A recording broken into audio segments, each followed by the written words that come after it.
హరే హరే కృష్ణ. అందరికీ భాగవతం క్లాస్ స్వాగతం.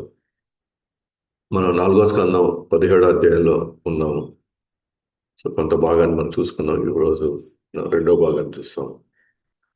సో ముఖ్యంగా ఆ పృథు మహారాజు పట్టాభిషేకం అయిన తర్వాత జనసామాన్యులు వచ్చి వాళ్ళ యొక్క బాధని విన్నవించుకున్నారు.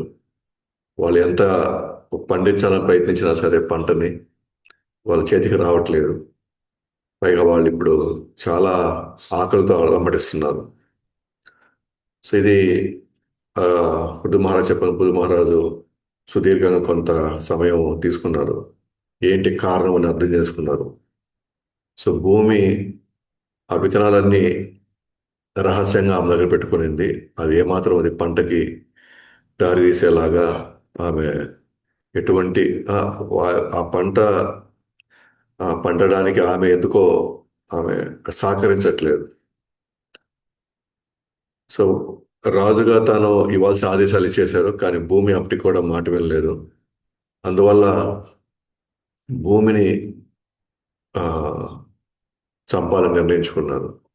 సో తన బాణము విల్లు ఎక్కుపెట్టాడు. సో భూమి ఆవు రూపం తీసుకునేది. ఆవు రూపం తీసుకున్న వెంటనే అక్కడి నుంచి తప్పించుకోవడం ప్రారంభించింది. అయితే ఎక్కడికల్లా ఆవు వెళ్ళిందో అక్కడికల్లా కూడా పృథు మహారాజు వెంబడించాడు. సో వెంబడించిన తర్వాత ఇంకా అర్థమైపోయింది భూమికి, ఇంకా మనం తప్పించుకోలేమని. సో ఆమె ఆమె వైపు నుంచి చెప్పవలసినటువంటి విషయాలని ఆమె చెప్పడం ప్రారంభించింది. ఇది ఎంతవరకు ధర్మం, ఇది ఎంతవరకు ఇది న్యాయము. పైగా ఆ, ఆవుని, పైగా ఆడదాన్ని, ఇట్లా రకరకాలుగా, పైగా మీరు ధర్మాత్ములు, మీరు ధర్మజ్ఞులు, మీరు అందరి యొక్క బాధను తీర్చేవాళ్ళు, మరి నన్ను ఎందుకు ఇట్లా వెంబడిస్తున్నారు, నన్ను చంపాలని కృతనిశ్చయంతో ఎందుకున్నారు అని రకరకాలుగా ఆమె విన్నవించుకుంది. దానికి ఆమె ఇంకా ఏం కూడా ఏమనింది, ఇంకా కూడా నేను లేకపోతే మరి నన్ను మీరు కానీ శిక్షించినా లేదా నన్ను మీరు ఖండించినా నేను గర్భదక్ష సముద్రంలో పడిపోయాను అనుకోండి, నాతో పాటు ప్రజలు కూడా చనిపోతారు. ఒకప్పుడు మీరే నన్ను గర్భదక్ష సముద్రం నుంచి నన్ను బయటికి తీసుకువచ్చారు వరాహ రూపంలో.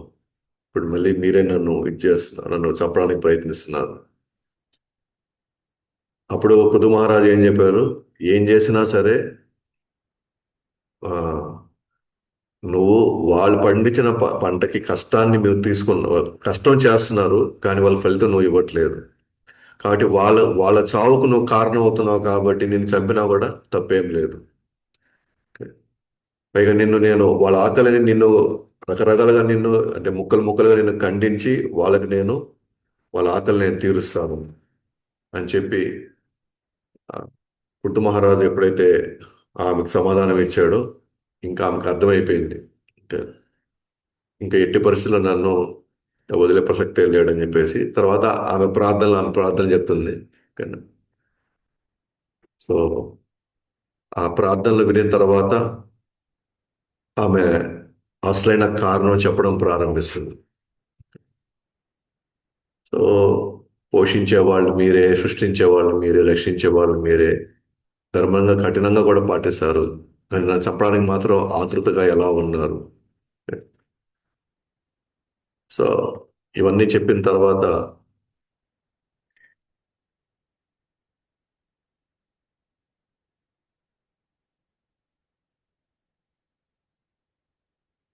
సారీ, మనం 17 కూడా కంప్లీట్ చేసినట్టున్నాం.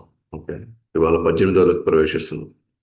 సో నీకు నీకు ప్రణామాలు అర్పిస్తున్నాను అని చెప్పిన తర్వాత, సో ఈరోజు మనం 18వ అధ్యాయంలో ప్రవేశిస్తున్నాం. అయితే ఇప్పుడు అసలైన కారణం చెప్పడం ప్రారంభిస్తుంది భూమి. ఎందుకు నేను ఈ స్థాయిలో నిర్ణయం తీసుకోవాల్సి వచ్చింది అంటే, జనసామాన్యులు కష్టపడుతున్నా కూడా, ఇబ్బంది పడుతున్నా కూడా, దానివల్ల వాళ్ళు తీవ్ర పరిణామాలు వాళ్ళు ఆ, ఎదుర్కోవాల్సి వచ్చినా కూడా ఎందుకు నేను అంత కఠినంగా ఉండాల్సి వచ్చింది. ఇప్పటి వరకు మనం పృథు పృథు మహారాజు చేసేటువంటి చర్యని చూసాము. అరే, భూమిని ఇంత ఇబ్బంది పెడుతున్నాడు, ఆవు రూపంలో కూడా వదలడం లేదు, ఎట్టి పరిస్థితిలో చంపైనా సరే నేను ప్రజల యొక్క ఆకలి తీర్చాలి అని ఎంత కృత నిశ్చయంతో ఉన్నాడు. ఆ, రెండోది, ఎస్, ఖచ్చితంగా ఆ నిశ్చయంతో ఉండాల్సింది. ఎందుకంటే ముందు ప్రజల్ని ఆ, సురక్షితంగా చూసుకోవాలి. అది మెయిన్గా రాజు యొక్క కర్తవ్యం. అయితే పృథు మహారాజుకి ఏం చెప్పాడు, నా దగ్గర నుంచి నాకు నేను సమర్పించే యజ్ఞాలు మాత్రం యజ్ఞఫలం తీసుకుంటున్నావు. మరి యజ్ఞఫలం తీసుకున్నప్పుడు దాని తగినట్టుగా నిర్వహించాలి కదా. వాళ్ళకి ఆమె కర్తవ్యం నిర్వహించాలి కదా భూమి. ఆమె నిర్వహించట్లేదు. సో కాబట్టి పృథు మహారాజు తీసుకోవడం నిర్ణయంలో చాలా ధర్మం ఉంది అని మనకు అనిపించవచ్చు. కానీ ఇప్పుడు మనం వినబోయేటువంటి విషయాలు ఏదైతే మనం చూస్తామో, అంటే భూమి చెప్పేటువంటి కారణాలు, ఎందుకు నేను ఇంత కఠినంగా ఒక ఒక హృదయ పాషాండం ఉన్నట్టుగా ఎందుకు ఆమె వ్యవహరించాల్సి వచ్చిందని చూస్తే, ఆమె చెప్పేదాంట్లో మనకు ధర్మంగా అనిపిస్తుంది. ఓకే. మనం ఎప్పుడు ఒక వర్షం నుంచి మనం విని మన నిర్ణయం తీసుకోకూడదు. వీళ్ళు ఇట్లాంటి వాళ్ళు, వాళ్ళు అట్లాంటి వాళ్ళు.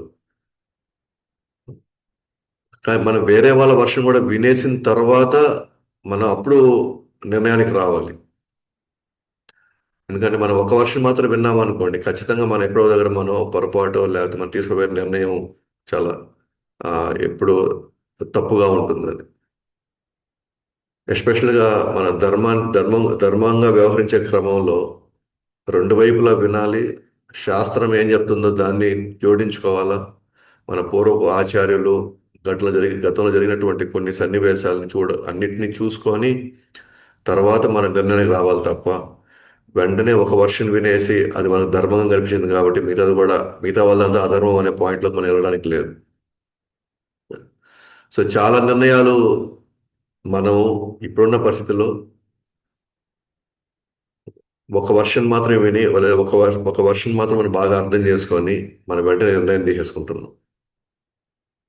మనసు వెంటనే ప్రేరేపితం అయిపోతాం. బుద్ధి వెంటనే ఏదో ఒకటి ఇప్పుడు నిర్ణయం తీసేసుకోవాల్సిందే అనే ఆతృతలో ఉన్నాం తప్ప, కొంచెం సమయం తీసుకొని ఎస్ దానికి కూడా మనం ఓ, అది కూడా వినాలి అనే ఆ అంత సమయం మనం తీసుకోలేకపోతున్నాం. దీనివల్ల మన జీవితాల్లో మనం తీసుకునే నిర్ణయాల వల్ల ఈరోజు మనం ఇట్లాంటి ఒక పరిస్థితిలో మనం ఉన్నామని మనం గుర్తించుకోవాలి. మనం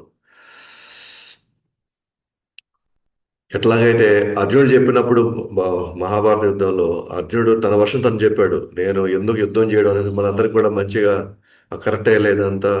అబ్బా, ఎంత ఎంత దయామయుడు అర్జునుడు, ఎంత ఇదిగా ఆలోచిస్తున్నాడు. ఓకే. అందరి గురించి ఎంత చక్కగా చెప్పాడు. శాస్త్రంలో వచ్చిన విషయాలన్నీ కూడా తను చెప్పాడు. కానీ ఎప్పుడైతే కృష్ణుడు దానికి ప్రతిస్పందిస్తాడో అప్పుడు మనకు అర్థమవుతుంది కృష్ణుడు చెప్పింది కరెక్టే అని.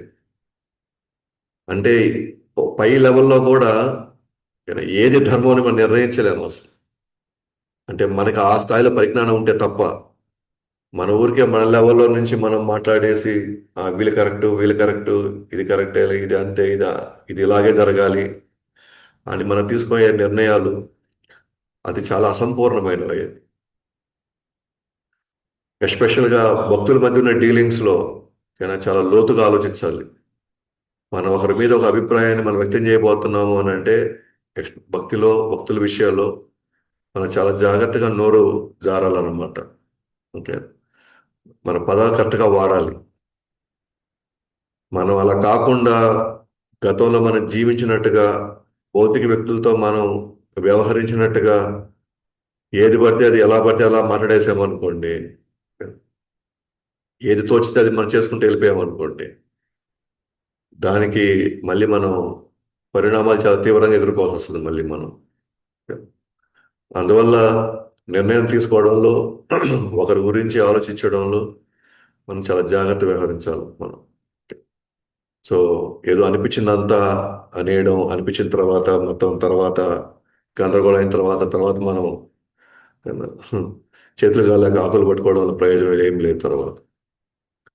అందువల్ల ఎప్పుడైనా మనం ఒక నిర్ణయం తీసుకునేటప్పుడు, ఎస్పెషల్గా వ్యక్తులతో మనం డీల్ చేసేటప్పుడు, అక్కడ మనం న్యాయం వ్యవహరించాల్సి వస్తే, ఒక మధ్యస్థం చేయాల్సి వస్తే, సో చాలా కోణాల్లోంచి ఆలోచించాలి. సో లేకపోతే మనం చాలా ఇబ్బందులు పడతాం అన్నమాట. సో ఇప్పుడు మనం భూమి చెప్పేటువంటి విషయాలు మనం విన్నాం ఇప్పుడు. సో భూమి ఆమె తన వైపు నుంచి ఆమె ఏం చెప్తుందో ఇప్పుడు మనం చూస్తాం. 1వ శ్లోకం నుంచి 11వ శ్లోకం వరకు. భూమి ప్రార్థనకు సంతృప్తి చెందని పృథు యొక్క ఆగ్రహాన్ని గమనించిన భూమి మనసు మార్చుకొని ఈ విధంగా పలికింది. అంటే భూమి తన వర్షం తను చెప్పింది, అయినా కూడా అక్కడ తృప్తి చెందలేదు ఎవరు, పృథు మహారాజు. ఆయన బాణాన్ని అట్లాగే ఎక్కిపెట్టున్నాడు. ఇప్పుడు భూమికి అర్థమైపోయింది, ఇంక నేను ఆ, పృథు మహారాజుని మభ్యపెట్టడం అనేది ఇంక కుదరదు, ప్రార్థనలతోనో లేదా ఆయన పొగడ్డంతోనో రకరకాల ఆమె ఆ, దీన గాథ స్థితిని వివరించడంలోనూ అక్కడంతా పృథు మహారాజు ఎక్కడో కూడా ఆమె మాటలకో లేకపోతే ఆమె మాటలకి ఆయన కరిగిపోవడమో లేదా ఆమె చెప్పేటువంటి పొగడ్తలకి ఆయన పొంగిపోవడం అనేది జరగనే జరగదు అక్కడ. ఏ కాడికి ప్రజలకి నువ్వు ధాన్యం అందించాల్సిందే, ఏ కాడికి నువ్వు ఏం చేసినా సరే. సో అంత అంటే బాధ్యత గల వ్యక్తులు అంత క్లారిటీతో ఉండాలి. మనం జనరల్గా సెంటిమెంటల్ ఉంటాం అనమాట. మనం సెంటిమెంటల్గా ఉండి ఎవరో రెండు కన్నీళ్ళు గార్చంగానే న్యాయం అటువైపు వెళ్ళిపోదు, లేదా వాళ్ళ ధర్మం కాదు, లేదా గట్టిగా మాట్లాడేసి బెదిరించినంత మాత్రాన వాళ్ళు కూడా న్యాయం కాదు. అందుకే ఎప్పుడైనా సరే ఆ, మనకి శాస్త్ర పరిజ్ఞానం ఉండి బ్యాక్డ్ దాన్ని సమర్థిస్తూ దాన్ని వివరిస్తూ ఉన్న ఆచార్యుల యొక్క పరంపరలోంచి మన జ్ఞానం నేర్చుకుంటే తప్ప, లేదా ఆ జ్ఞానాన్ని సమకూర్చుకుంటే తప్ప మనం అంత సులభంగా మనం నిర్ణయించుకోలేము మనం. ఎందుకంటే ఒకసారి నిర్ణయించిన తర్వాత మనం ఏదైనా చెప్పామనుకోండి, దానికి పూర్తి బాధ్యత మనమే వహించాలి. అది ఎవరి విషయమైనా సరే, అది పిల్లల విషయంలో కావచ్చు, కుటుంబ సభ్యుల విషయంలో కావచ్చు, మనం చూపించేటువంటి దారి చాలా ఆ, ధర్మబద్ధంగా ఉండాలి. దానివల్ల వాళ్ళకి ఏదైనా జరిగినా కూడా, దానివల్ల వాళ్ళు ఇబ్బంది పడినా కష్టపడినా దాంట్లో కొంత భాగం మందు కూడా ఉంది. అందువల్ల చాలా జాగ్రత్తగా నిర్ణయాలు తీసుకోవాల్సి వస్తుంది.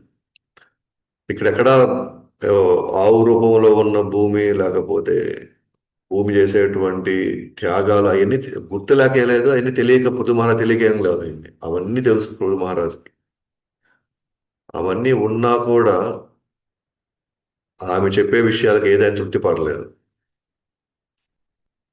కాబట్టి ఆమె అంటుంది, దయచేసి ఇంకా సావధానంగా ఉండండి, ఆ, నేను మీకు అసలైన విషయాలు నేను వివరిస్తాను. ఎందుకు నేను విత్తనాలని నేను రహస్యంగా నా వద్ద నేను దాచుకున్నాను. ఎందుకంటే ఆయన ఆగ్రహం ఎక్కడ తగ్గే పరిస్థితి కనబడడం లేదు భూమికి.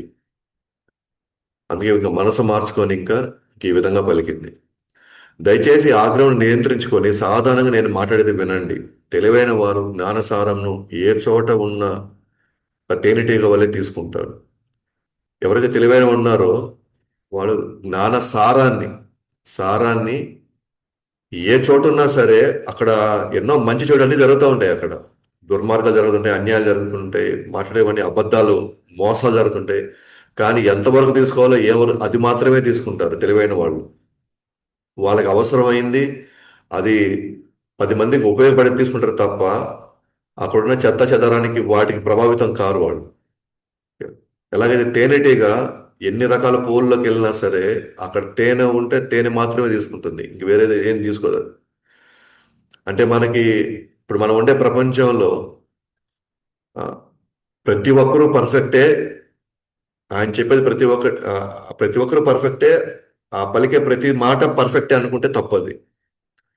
అట్లా మనకు కావాలి అనుకుంటే మనం వైకుంఠం వెళ్ళిపోవాలి, అప్పుడు మనం ఇక్కడ ఉండకూడదు. మనం అందరూ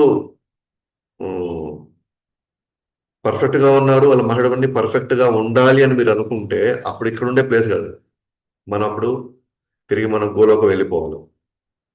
ఎందుకనంటే ఇక్కడ ఈ ఈ భౌతిక ప్రపంచంలో అన్నీ అసంపూర్ణంగా ఉండేటివే.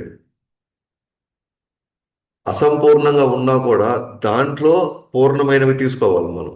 పూర్ణమైన అంశాలు మనం తీసుకోవాలి. ఎవరి ద్వారా దొరుకుతుంది? మనకి ఆచార్యుల ద్వారా, శాస్త్రాల ద్వారా, వాళ్ళ ద్వారా మనకు దొరుకుతుంది. ఇక్కడ ఏది తేనె, లేకపోతే ఏది ఏది మధురంగా ఉంది, ఏది ఉప్పంగా ఉంది, ఏది కారంగా ఉంది, వీటన్నిటి మధ్యలో కూడా మనం తీవైన తీసుకోవాల్సి వస్తుంది. అట్లా ఇక్కడ చాలా విషయాలు జరుగుతూ ఉంటాయి. చాలా ధర్మాలు నడుస్తూ ఉంటాయి ఇక్కడ. చాలా ధర్మాలు నడుస్తుంటాయి, చాలా డ్రామాలు నడుస్తుంటాయి ఇక్కడ. ఒక్కొక్క ఇంట్లో ఒక్కొక్క రామాయణం ఉంటుంది ఇక్కడ. ఒక్కొక్క రకంగా ఉంటుంది ఇక్కడ. కానీ వాటన్నిటి మధ్యలో దీంట్లో మళ్ళీ ఆ, ఏమంటారు, నకిలీ వాళ్ళు ఉంటారు. రెండు, చాలా చాలా ఉత్తమమైన వాళ్ళు ఉన్నారు. కానీ ఉత్తమమైన వాళ్ళు చాలా తక్కువ మంది కనబడుతుంటారు. నకిలీ వాళ్ళు చాలా ఎక్కువ మంది కనబడుతుంటారు. మన ఊరికే పై పైన చూసేసి ఇదంతా నకిలీలే అని చెప్పేసి మనం పక్కకి వెళ్ళిపోలేము మనం. ఎందుకంటే ఈ నకిలీలోనే మన స్వచ్ఛమైన కూడా వెతకాల్సిన బాధ్యత కూడా మందే. ఉన్నతమైనది, ఉత్తమమైనది వెతకాల్సింది కూడా మందే బాధ్యత. ఎందుకంటే ఇక్కడ ప్యాకింగ్ మాత్రం వండర్ఫుల్గా ఉంటుంది చూడడానికి పైకి, కానీ లోపలంతా పుచ్చిపోయినవే. కానీ ఆ పుచ్చిపోయిన దాంట్లో కూడా మనం తీయగలగాలి. ఏది? సారాన్ని తీయగలగాలి.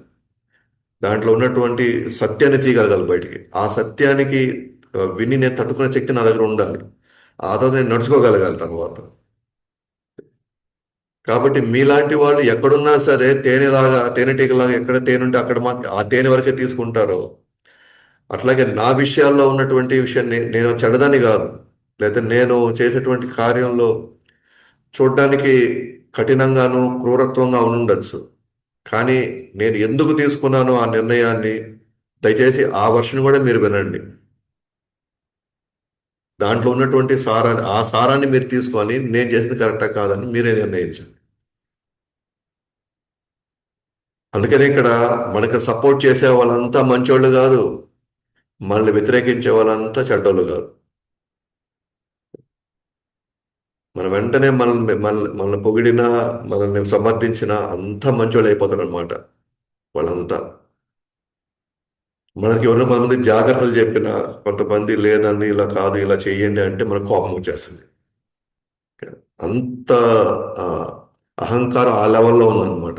కనీసం మనం మన స్థితి ఏంటి, మనం ఎక్కడ ఉన్నాము అని ఆలోచించే పరిస్థితిలో కూడా ఎక్కడ కూడా మనం కొద్ది కూడా మనం లేవన్నమాట.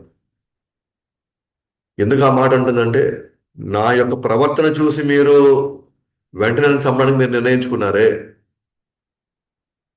కానీ దయచేసి మీలాంటి వాళ్ళు మా లోపల ఉన్నటువంటి ఆ ఆ, అసలైనటువంటి సారాన్ని కూడా మీరు చూసుకోండి మీరు ఒకసారి. ప్రజలు ఈ జీవితంలో మరియు భవిష్యత్తులో సమృద్ధిగా ఉండుటకు తగిన ప్రక్రియ విధానాలు ఋషి వద్ద ఉన్నవి. ప్రజలకి ఋషుల వద్ద ఉన్నాయి. ప్రజలు ఈ జీవితంలో కావచ్చు, భవిష్యత్తులో కావచ్చు, సమృద్ధిగా ఉండుటకు ఏం చేయాలో తగిన విధానాలన్నీ కూడా ఎవరి దగ్గర ఉన్నాయి? ఆచార్యుల దగ్గర ఉన్నాయి, గురువుల దగ్గర ఉన్నాయి, ఋషుల దగ్గర ఉన్నాయి అవన్నీ కూడా. అయితే వాళ్ళు చెప్పిన వాటిని నమ్మకంగా, శ్రద్ధగా వాటిని పాటిస్తే అసమర్థులకు కూడా తగిన ఫలితం వస్తుంది. అంటే ఎలా మొదలు పెట్టిందో చూడండి. ఇక్కడున్న ప్రజలు ఎవరైనా సరే ఈ జీవితంలో కావచ్చు, భవిష్యత్తులో వాళ్ళు ఎప్పుడైనా జన్మలు తీసుకున్నా కూడా అప్పుడు కూడా వాళ్ళు బాగుండాలి అనుకుంటే ఋషులు చెప్పిన విధానాలు ఉన్నాయి, కొన్ని కొన్ని ప్రక్రియలు ఉన్నాయి. అవి మనం ఖచ్చితంగా పాటించే తీరాలి.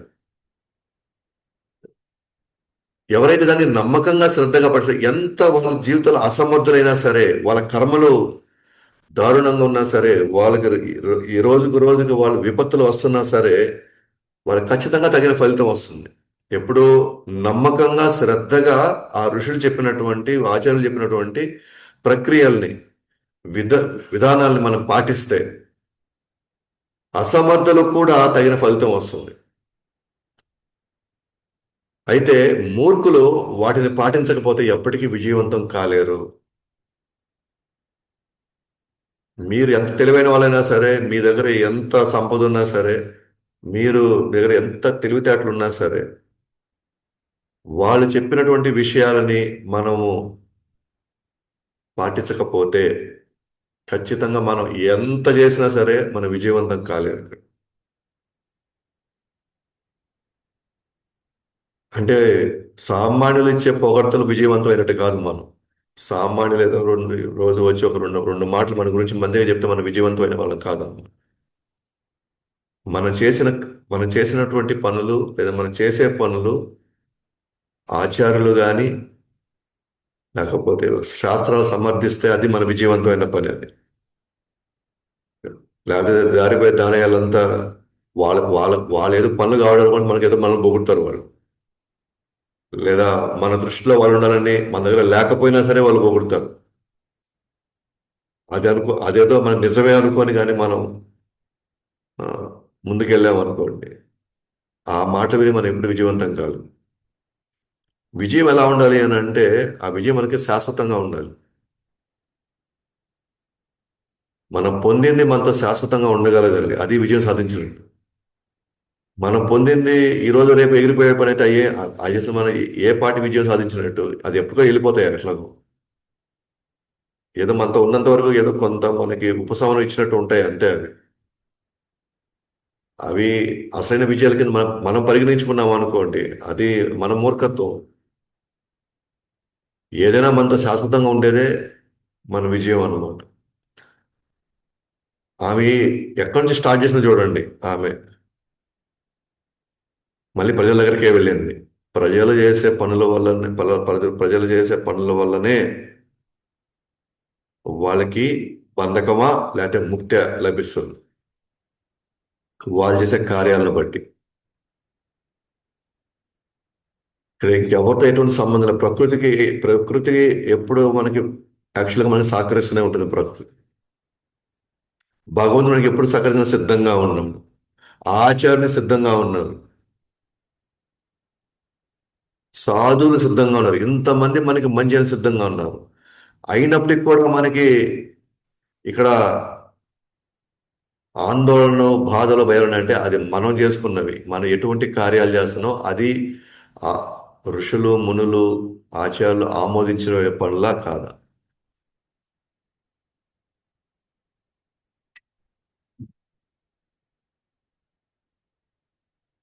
అంటే అంటే నేను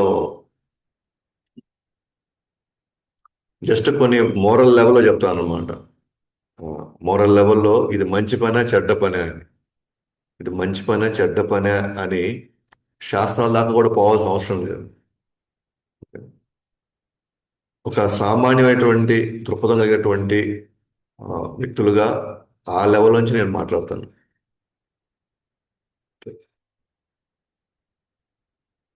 మనము చేయబోయే కార్యాలు మన తల్లిదండ్రులకు చెప్పలేనివి అయితే అది తప్పులే. భర్తకి చెప్పలేము, భార్యకి చెప్పలేము, అదే మన బిడ్డలకు చెప్పలేము అనుకుంటే అవన్నీ తప్పులే.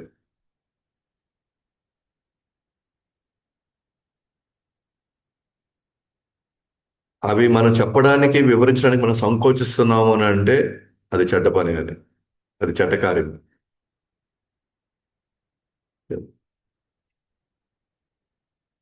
రెండోది, నెక్స్ట్ లెవెల్లో మనం గురువు చెప్పలేకపోతున్నాం అంటే చెడ్డ పని అది. మనం సంకోచిస్తున్నాము అని అంటే ఆ, అంటే ఏదైనా మనం మంచి చేస్తున్నాము, చేసే మంచి కార్యం అనుకుంటే మనం ఎవరికైనా హ్యాపీగా ఫ్రీగా చెప్పచ్చు. ఇది నేను చెప్పేది జస్ట్ ఒక సామాన్య లెవెల్ చెప్తున్నాను నేను.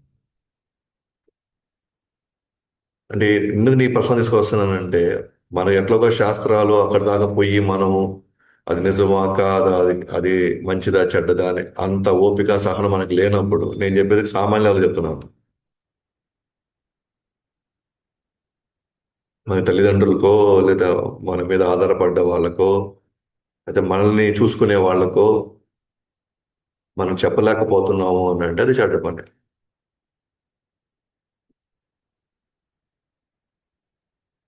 ఇంకొక సందర్భం ఉంటుంది. మనం చేసేది మంచి పనే కానీ చెప్పడానికి ధైర్యం లేదు. అంటే వాళ్ళు ఏమనుకుంటారు అని చెప్పేసి మనం మంచిని కూడా మనం లోపలే పెట్టేసుకొని మనం మళ్ళీ వాళ్ళు ఏ మార్గం చూపిస్తున్నారో ఆ మార్గానికే వెళ్ళిపోతుంటాం మనం. అది కూడా చెడ్డ పని. ఇది మంచి అని తెలిసినప్పుడు, భక్తి మంచిదని తెలిసినప్పుడు, భగవన్నామం చేయడం మంచిదని తెలిసినప్పుడు, భగవానుడి కోసం సేవ చేసేది మంచిదని తెలిసినప్పుడు, అది దాన్ని మనం సరిగ్గా వివరించలేకనో, దాన్ని మనం సరిగ్గా వాళ్ళకి మనం చూపించలేకనో, ఎందుకు లేబ్బా వాళ్ళతో అని చెప్పేసి మనము భక్తికి దూరం అవ్వడం, లేదా మనం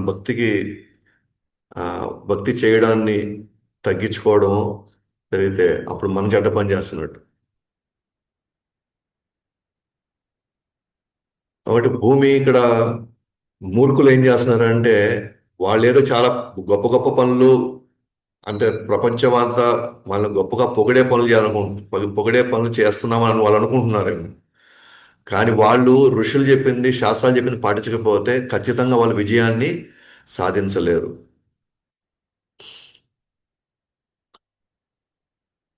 ఏదైతే మనకి గురువులు ఆచార్యులు చెప్తున్నారో అది మనం పాటించారనుకోండి, ఆ మనం ఏదైతే పాటించామో దానివల్ల వచ్చిన ఫలితము మనతో పాటే వస్తాయి అన్నమాట.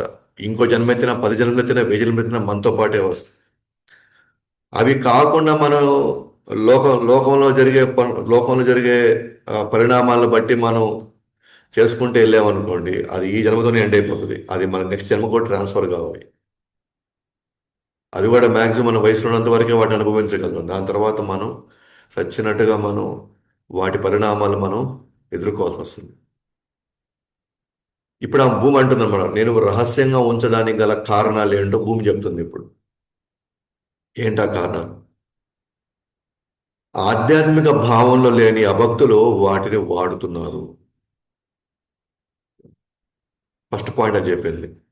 ఆధ్యాత్మిక భావంలో లేని అభక్తులు వాటిని వాడుతున్నారు. వేటిని? ఆ పంటని వాడుతున్నారు. దేనికోసం వాడుతున్నారు? ఎక్కువ మంది వచ్చిన పంటని దోచుకోవడం, వచ్చిన పంటని వేరే వస్తువుల కింద అది పరిణామం చెందినట్టు చేయడం. ఉదాహరణకి అంత ధర్మబద్ధమైన పాలన ఉందనుకోండి, రాజు ఉంటాడు కాబట్టి అందరిని కంట్రోల్ చేస్తాడు. అందరు కంట్రోల్ చేసి ఒక పద్ధతి ప్రకారంగా ఒక వ్యవస్థను సృష్టించి ఆ వ్యవస్థలో భూమి నుంచి వచ్చేటువంటి ఏదైతే పంట ఉంటుందో ఆ పంటని సరైనటువంటి నిష్పత్తిలో అందరికీ అది అందేలాగా చూస్తాడు. కానీ ఇప్పుడు భూమి ఏ పరిస్థితిలో ఉంది? వీణ చనిపోయాడు. వీణ ఉన్నప్పుడు చాలా దారుణాలు ఉన్నాయి, వీణ చనిపోయిన తర్వాత ఇంకా దారుణాలు ఎక్కువైనాయి. అటువంటి పరిస్థితులు ఆమె ఏం చేసిందంటే, ప్రజలు ఎంత చేస్తున్నా కూడా ఆమె ఆమె విత్తనాల్ని బయటికి ఆ, అది మొలకెత్తేలాగా చేయలే ఆమె. ఎందుకు చేయలేదంటే అధర్మమైనటువంటి కారణాల వల్ల, అది అధర్మమైనటువంటి పరిస్థితుల వల్ల ప్రజలు ఏం చేస్తున్నారు ఎక్కువ శాతం మంది అని అంటే, ఆ విత్తనాలని, వచ్చే పంటని రకరకాల ఆ, ఆ, వస్తువుల కింద వాటిని మార్చేస్తున్నాను అధర్మంగా. ఉదాహరణకి ధర్మంగా ఉన్న పాలనలో ఏమవుతుందంటే మనము ఏమేస్తున్నాము, మనం ఆ, చెరుకు వేసామనుకోండి. ధర్మవంతమైన పాలన మనం చెరుకేస్తే ఆ చెరుకు క్రమంగా ఏం చేస్తారో చక్కెరో బెల్లమో చేసుకొని అది అందరికీ వెళ్తుంది. ఇప్పుడు అధర్మమైన పాలనలో ఉన్నప్పుడు ఏమవుతుంది ఆయన అంటే, ఆ చక్కెర ఏదైతే మనం చెరుకు వేసామో ఆ చెరుకు ఏంటంటే సారాయి కిందకి వెళ్తుంది అది.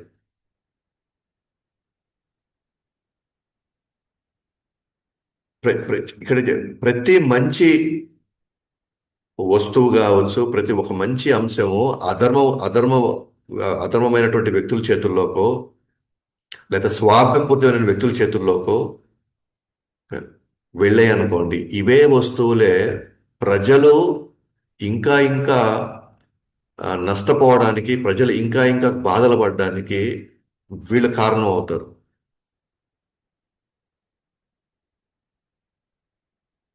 అంటే అప్పుడు భూమి ఏం ఆలోచించింది? ఇంక నేను పంట ఇచ్చినా కూడా వేస్టే కదా, ఇక్కడ అంతా అధర్మంలో ఉన్నవాళ్ళు, అభక్తులు, ఏమాత్రం శాస్త్రానికి పరిజ్ఞానం లేని వాళ్ళు, వీళ్ళంతా రేపు నేను ఇచ్చినటువంటి పంటలతో వీళ్ళందరూ కూడా వాటిని అధర్మానికి ఉపయోగిస్తే ప్రజలు ఇంకా నాశనం అవుతారు కదా. అలాంటప్పుడు నేను అసలు విత్తనాలు వేయకపోతేనే మంచిది కదా. అంటే ధర్మాన్ని కాపాడడం, ధర్మాన్ని ఎంతో కొంత చూసుకోవడం నాది కూడా బాధ్యతే కదా అని చెప్పేసి ఆమె ఏం చేసింది, విత్తనాలు ఇలా. ఎందుకంటే 100లో 95% మంది అధర్మంగా ఉన్నప్పుడు వచ్చినటువంటి ఆ, మంచి విత్తనాల్ని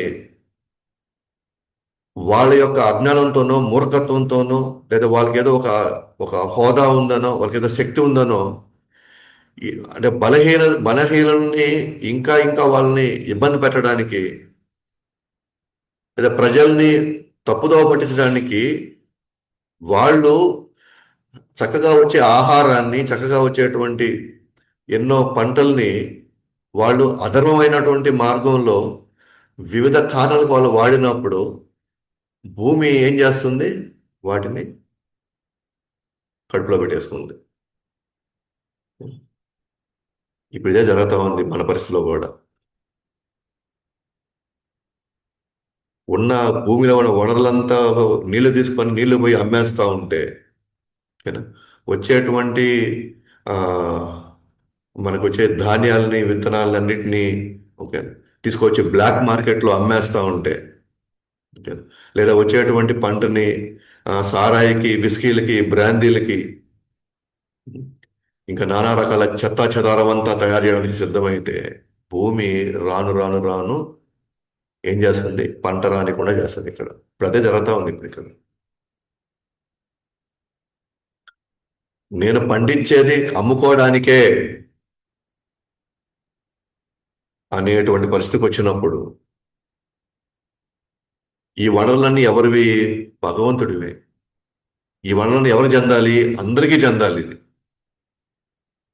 కానీ కొంతమంది మాత్రమే దీన్ని స్టాక్ పెట్టుకొని, కొంతమంది మాత్రమే దీన్ని దోచుకొని, కొంతమంది మాత్రం దీన్ని బ్లాక్ మార్కెట్లో వేలు వేలు వేలు వేలు పెట్టుకొని కొనేసి అమ్మేస్తూ ఉంటే వచ్చిన వాటన్నిటిని కూడా, ఓకేనా, వాళ్ళకి ఏది అనిపిస్తే దాన్ని దాన్ని మార్చుకుంటూ ప్రజల్ని ఇంకా మత్తులోకి, ఇంకా వాళ్ళని అధర్మం వైపు నడిపిస్తా ఉన్నప్పుడు నెక్స్ట్ ఏం చేయాలి? ప్రకృతి ఏం చేయాలి? నెక్స్ట్ ప్రకృతి కంట్రోల్ చేయాలి. నెక్స్ట్ ఇప్పుడు ప్రకృతిలో భాగమైన గాలి, నీరు, నిప్పు, ఇంకా ఇవన్నిటినీ ఆ, సమర్థవంతంగా నిర్వహించే దేవతలు ఏం చేస్తారు నెక్స్ట్?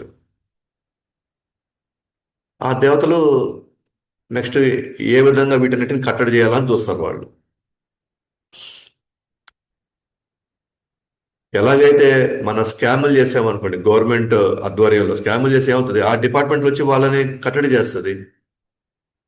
వాళ్ళని ఆ, తగిన విధంగా శిక్షించడానికి కావాల్సినటువంటి పరిస్థితులు కల్పిస్తుంది. ఎట్లాగైతే గవర్నమెంట్లో భాగంగా రకరకాల డిపార్ట్మెంట్లు వచ్చి జరిగేటువంటి అన్యాయాలు, అక్రమాలకి బాధ్యత తీసుకుంటారో, అట్లాగే ప్రకృతి బాధ్యత తీసుకుంటుంది అనమాట. అందుకే భూమి కూడా వాళ్ళ ఆకలితో ఉండడానికి కారణం, నేను పంటను ఇవ్వకపోవడానికి గల కారణం ఏంటి అని అంటే, నేను పంట ఇస్తే వీళ్ళు అది సామాన్యులకు అందనీయకుండా చేస్తున్నారు. వీళ్ళు అమ్ముకుంటున్నారు. వీళ్ళు వీళ్ళు వాళ్ళ ఇష్టానుసారంగా ఈ వనరుల్ని దోచుకుంటున్నారు. దాని అడ్డదారుల్లో వాటిని మారుస్తున్నారు. అలాంటప్పుడు వీళ్ళందరినీ నేను ఎందుకు సపోర్ట్ చేయాలి? వీళ్ళందరినీ మనం ఎందుకు రక్షించాలి అప్పుడు? అందుకనే రాను రాను వనరులు తగ్గిపోవడానికి కారణం, అందరూ స్వార్థపూరితంగా ఆ, నేను మాత్రమే బాగుండాలి, నేను మాత్రమే అనుభవించాలి, నేను మాత్రమే సంపాదించాలి, నేను మాత్రమే ఇక్కడ మొత్తం సామ్రాజ్యాన్ని ఏలాలి నేను అని ప్రతి ఒక్కరూ వాళ్ళ స్వార్థపూరితంగా వాళ్ళు ఆలోచిస్తున్నంత వరకు ఇవన్నీ రాను రాను రాను అన్ని కట్టయిపోవడం ప్రారంభమవుతాయి. ఓకే. అప్పుడున్న నీళ్ళు ఇప్పుడు లేవు, అప్పుడున్న గాలి ఇప్పుడు లేదు, అప్పుడు ఉన్నటువంటి ఆహారం ఇప్పుడు లేదు. ఇంకా మధ్య మధ్యలో సునామీలు, మధ్య మధ్యలో ఇంకా కరోనాలు, ఇంక ఇవన్నీ మామూలే. ఇవన్నీ ప్రకృతి చేసే దాడి ఎవరి వల్ల? మన వల్లనే. మనం ఆ ఋషులు ఆ, శాస్త్రాలు చెప్పిన విషయాలు మనం పాటించట్లేదు. లేదా నెక్స్ట్ తరానికి మనం చెప్పగలం, మనమే పాటించిన నెక్స్ట్ తరం ఏంటో ఇంక మనకంటే దారుణంగా ఉంటున్నాం. మనకే ఇన్ని క్రిమినల్ ఐడియాలు వచ్చాయనుకోండి, మనకంటే పైన ఉన్న ఇంకా దారుణ క్రిమినల్ ఐడియాలు ఉంటాయి మనకి దగ్గర. ఇంకా ఉంటాయి ఎక్కువ.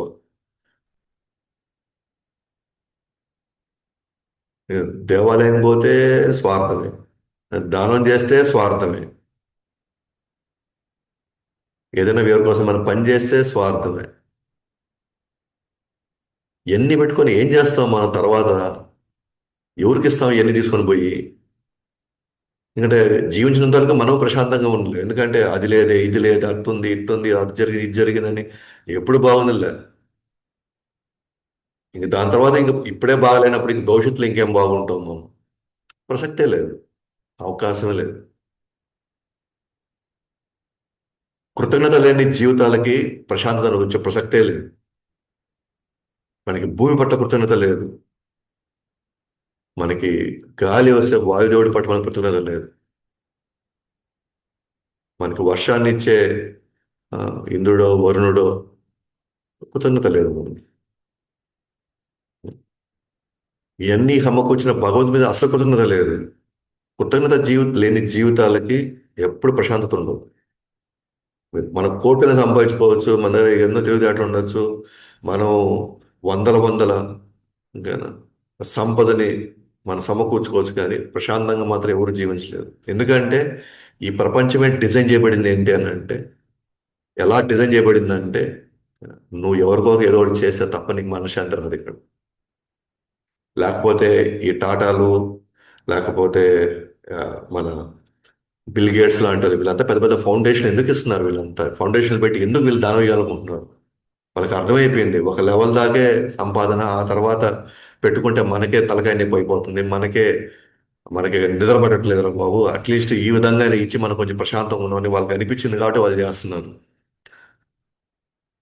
లేదా వాళ్ళని పిచ్చోళ్ళ వాళ్ళంతా చేయడానికి అవన్నీ ఒక లెవెల్ దాకే అన్నమాట. ఇక్కడ ఏదైనా సరే దేనికైనా ఒక లిమిట్ ఉంది ఇక్కడ. అది ఆహారం అయినా సరే, డబ్బు అయినా సరే, హోదా అయినా సరే, ఏదైనా సరే, ఈ ప్రపంచం అంటేనే ఒక లిమిట్ ఉంది ఇక్కడ. ఆ లిమిట్ దాటితే మనం ప్రమాదంలో పడతాం, మన మీద ఆధారపడి కూడా ప్రమాదంలో పడతాం.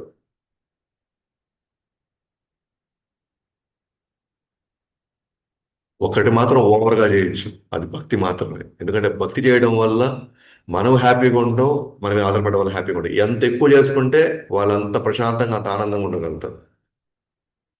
అండ్ మన 10 మంది బాగుండాలని మనం చేసే భక్తి ఇంకా మనకి ఉన్నతమైన స్థితి తీసుకెళ్తుంది. 10 మందికి దారి చూపించామనుకోండి, వాళ్ళని తీసుకురావడం ప్రయత్నించామనుకోండి, ఇంకా ఆనందంగా ఉంటాం మనం. ప్రతి దాంట్లో మనం స్వార్థం చూసుకున్నాం అనుకోండి, ఎవ్వరికి ఏం కాదు. మనము అలాంటి ఒక సొసైటీని మనమే తయారు చేస్తాము. అలాంటి సొసైటీని మనమే తయారు చేసి మనమే దాంట్లో ఉండాల్సి వస్తుంది ఇప్పుడు. దాంట్లో ఉండాల్సి వస్తుంది కాబట్టి మనం ప్రచారం చేయాలి. మనం ప్రచారం చేస్తేనే మనం బాగుంటాం, మన చుట్టూ ఉన్న సమాజం బాగుంటేనే మనం బాగుంటాం. లేకపోతే దాంట్లో కూడా నాకేం అవసరం, నాకు వ్యాపారాలు ఉన్నాయి, నాకు కూడా ఉన్నారు. అందరికీ ఉన్నాయి ఇక్కడ, అందరికీ ఇక్కడ ఎవరు పని లేని వాళ్ళు ఎవరు లేరు, ఇక్కడ అందరూ పని ఉన్నోళ్ళే. కానీ ఇప్పుడు భూమిలాగా స్వా వనరుల్ని ఎట్లాగైతే కప్పెట్టేస్తుందో ప్రకృతి మొత్తం టైట్ చేస్తుంది, మొత్తం బిగిస్తా ఉంది. రకరకాలుగా బిగిస్తా ఉంది ప్రకృతి ఇప్పుడు మనని. అది మనకు కనబడట్లేదు అది. మనం ఎంతసేపు ఉదయం లేసామా, పరిగెత్తామా, రాత్రికి వచ్చామా, తిన్నామా, పడుకున్నామా, అంతే. మనకు అర్థం కావట్లేదు బ్యాక్గ్రౌండ్లో నుంచి ప్రకృతి ఏ విధంగా అన్నిటిని బిగిస్తా ఉందో. ఆ దాంట్లో మనం కూడా ఒకరు అయ్యి ఉన్నాము. రేపు మనం కూడా ఆ పరిణామాలు మనం ఎదుర్కోవాలనే పాయింట్లు ఎవరు లేరు. ఆలోచించే పరిస్థితి కనబడట్లేదు.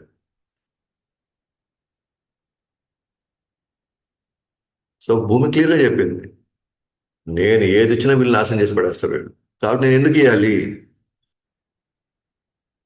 ధర్మాన్ని కాపాడడం నాది కూడా ఒక భాగమే కదా.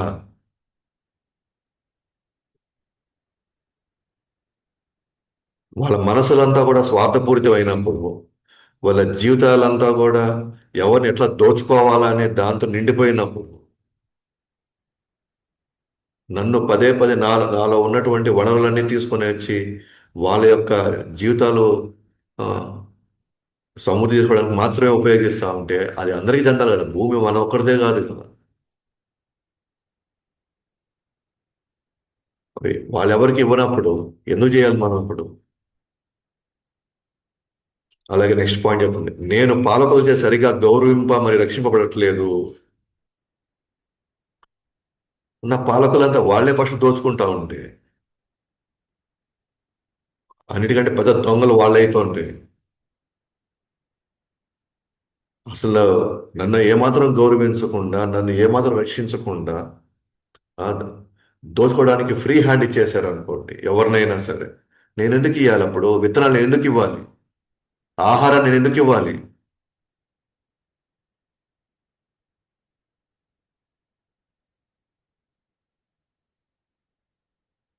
సో నేను చేసిన దాంట్లో ఎక్కడ తప్పు ఉంది? నేను వాటిని కాపాడడంలో, వాటిని నేను రహస్యంగా ఉంచుకోవడంలో, వాటిలో నా వైపు ఎక్కడైనా అధర్మం ఉందా?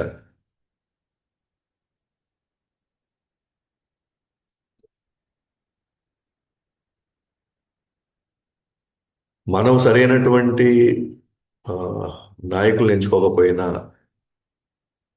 లేదా తల్లిదండ్రులుగా మనం ఆచార్యులు చెప్పింది, శాస్త్రాలు చెప్పింది మనం పాటించకపోతే, ఇంకా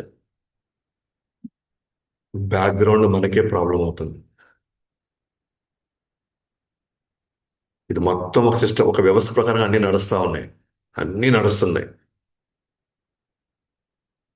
అని పరమాత్ముడు ప్రతిదీ గమనిస్తున్నాడు. పరమాత్ముడు ప్రతిదీ గమనిస్తున్నాడు. మనం ప్రజల్ని మభ్యపెట్టచ్చు, దేవతల్ని మభ్యపెట్టచ్చు, ఋషుల్ని, గురువుల్ని, అందరిని మనం మభ్యపెట్టచ్చు. కానీ లోపల ఉన్న పరమాత్మను మాత్రం మభ్యపెట్టే ప్రసక్తే లేదు.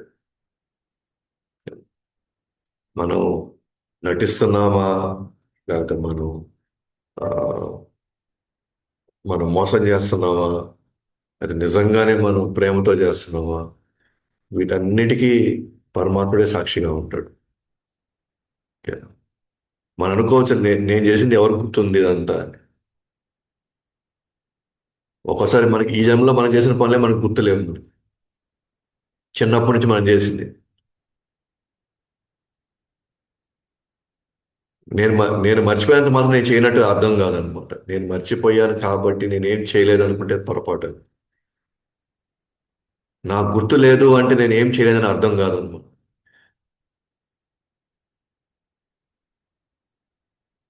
ఎట్లాగైతే మన పెద్దలు, మన పెద్దవాళ్ళు మన చిన్నప్పుడు చేసినవని మనకు చెప్పినప్పుడు, మనకి ఎలాగైతే నాకేం గుర్తులేదా అంటున్నాం, కానీ మనం చేసింది మాత్రం నిజమే.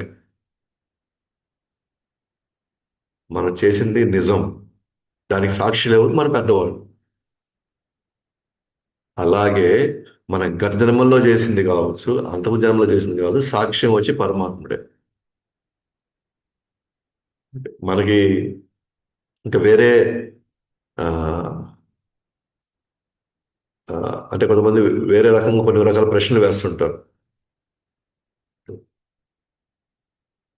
నాకు గుర్తు లేనిది, నేను తెలియకుండా చేసింది, లేదా నాకు అవగాహన లేకుండా చేసిన దానికి ఇప్పుడు నా మీద అన్యాయం చేస్తే ఎట్లా, ఇప్పుడు నన్ను శిక్షిస్తే ఎట్లా అని.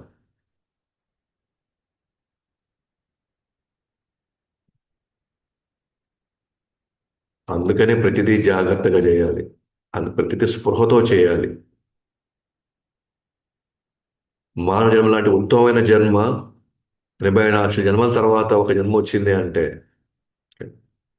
దానికి భగవంతుడు అత్యంత సుఖాన్ని ఇవ్వడానికి భగవంతుడు ట్రై చేస్తున్నాడు. అవకాశం ఇస్తున్నప్పుడు మనం చాలా జాగ్రత్తగా వాడాలి దాన్ని. నేను మర్చిపోయాను, నేను చేసిన నాకు గుర్తులేదు, అవన్నీ నాకు తెలియకుండా చేశాను, అంత పొరపాటు వల్ల జరిగిపోయింది అని అంటే నేను పొరపాటున ఊరికనే నేను పొరపాటున ఏముంది ఒక చిన్న లక్ష్మీ టపాసు పొరపాటున పెడితే ఒక ఎఫెక్ట్ వస్తుంది. అదే ఒక గ్యాస్ సిలిండర్ నేను ఒక పొరపాటున పెడితే దాని ఎఫెక్ట్ వేరుగా ఉంటుంది. పొరపాటున నేను జస్ట్ ఇలా మంట మాత్రం అంటించాను అంతే. అది కూడా మామూలు ఏముంది మామూలు ఆ, ఆ, అగ్గిపుల్లతో. నేను చేసిన కార్యం చిన్నదే, ఓన్లీ అగ్గిపుల్ల మాత్రం వెలిగించాను అంతే. కానీ వెలిగించింది లక్ష్మీ టపాసాలు, అదే వెలిగించింది సిలిండర్, అది చాలా ఇంపార్టెంట్. మనకి నేను వెలిగించింది నేను నేను చిన్నది చేసిన చిన్నదే కదా అని మనం అనుకోవచ్చు ఇప్పుడున్న పరిస్థితుల్లో.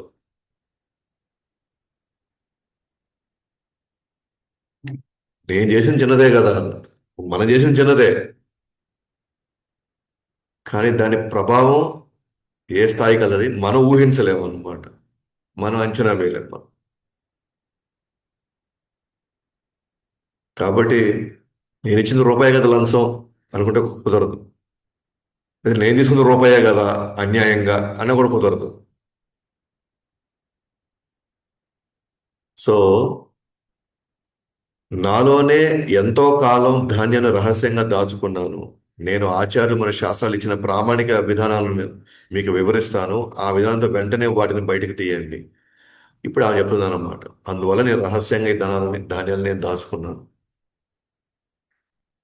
అడుగడుగున దోచుకోవడం, అడుగడుగున మోసం చేయడం, అడుగడుగున పెద్ద ఆ, వాటిని అధర్మంగా వాడడం, అందువల్ల నేను అలా పెట్టుకున్నాను నేను. అయితే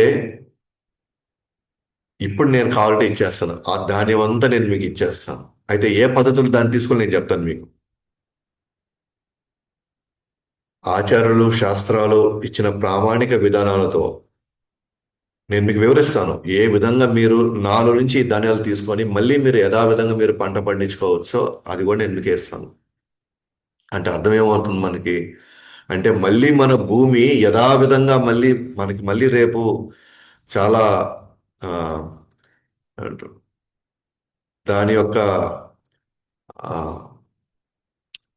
అది పుష్కలంగా ఆ భూమి మళ్ళీ తిరిగి మనకి ఇవ్వాలి అంటే మనం ఈరోజు మన ప్రక్రియలు మార్చుకోవాలి ఇప్పుడు. ఆ దాచుకోవడం దోచుకోవడం వీటిలో పడకూడదు. అది ఆచార్యులు చెప్పినట్టుగా శాస్త్రాలు చెప్పినట్టుగా మళ్ళీ ఆ విధంగా మళ్ళీ మనం మన యొక్క జీవన విధానాన్ని మనం మార్చుకోగలిగితే అప్పుడు అంటుంది, అప్పుడు అంటుంది భూమి, అప్పుడు నేను తిరిగి నేను ఇస్తాను మీకు.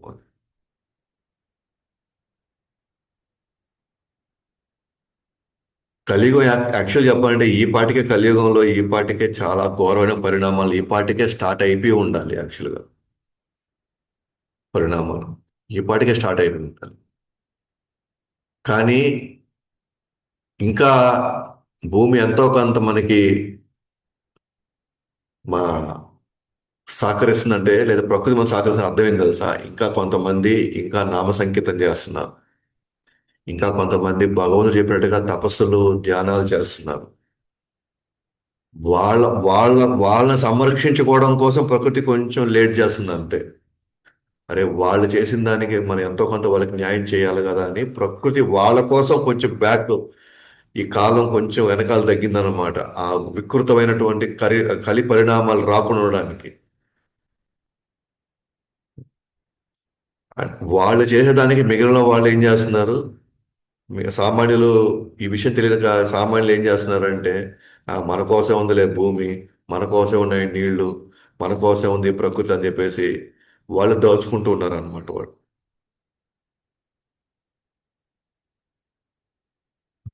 అంటే ఇప్పటికి కూడా వాళ్ళ దయ మీద మనం బతుకుతున్నాం ఇప్పటికి కూడా.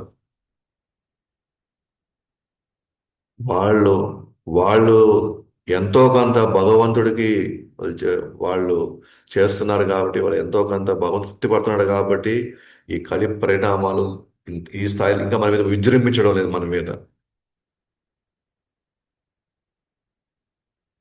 ఎక్కడో దగ్గర ఇంకా కొంతమంది బాధ్యత తీసుకున్నారు కాబట్టి, 10 మంది చేత ఆ బాధ్యత నిర్వర్తించేటట్టు చేస్తున్నారు కాబట్టి కలి కొంచెం టైం కొంచెం ఆ, కొంచెం ఆగుతా ఉంది కలి. కానీ ఇది ఎక్కువ కాలం ఉండదు మళ్ళీ. మనం రక్షించుకోవాలి అనుకుంటే, ఓకేనా, దయచేసి ఇప్పటికైనా సరే మనం హరినామ సంకీర్తనాన్ని, భగవాన్ చెప్పిన విధానాల్లో మనం, ఓకేనా, జీవితాన్ని ఆ కోణం నుంచి మనం గడిపే పరిస్థితులు తీసుకోవాలి మనం. మనకి తినడానికి ఇది ఉందా, ఉండడానికి కొంచెం ఉందా, వేసుకోవడానికి ఉన్నాయా, నో ప్రాబ్లం. ఓకే, ఎమర్జెన్సీ కొంచెం కొంచెం మనం ఎత్తి పెట్టుకున్నామా చాలు. దాని తర్వాత, ఓకేనా, ఆ, మన అనవసరంగా టైంని, అనవసరంగా మనం మనకున్న వనరుల్ని మనం దుర్వినియోగం చేసే పరిస్థితులు ఖచ్చితంగా తెచ్చుకుంటాం మనం. ఏమి ఎక్కడికి పోవన్నమాట.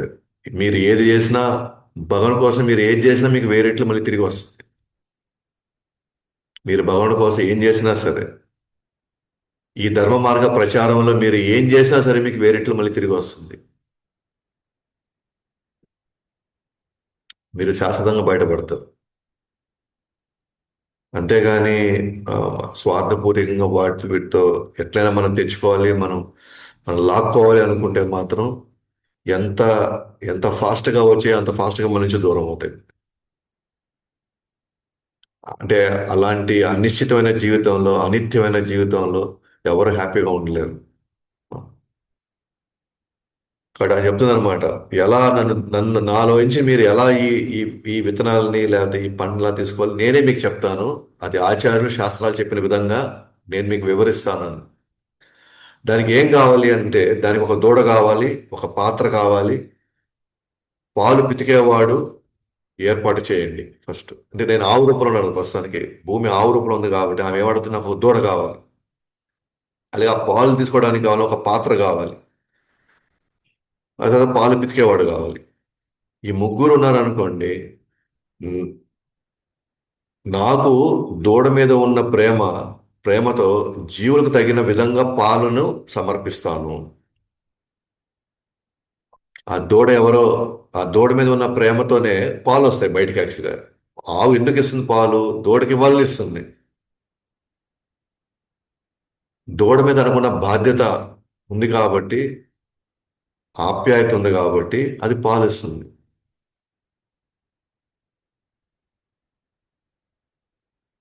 ఆ పాలు ఆ సందర్భంగా వచ్చే పాలలో మనం తీసుకుంటున్నాం.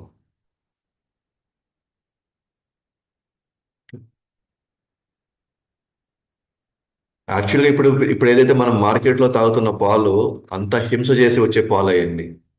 మెషిన్లు పెట్టి దాని సామర్థ్యానికి మించి పిండేసి ఆ హింస పాలు, ఆ ఆ హింసతో కూర్చున్నటువంటి పాలు అవన్నీ. అందుకే ఆ పాలు వల్ల కూడా ఇక్కడ ఎవరికి ఎటువంటి ఆ, అంటే మేలు జరగడం లేదు యాక్చువల్గా.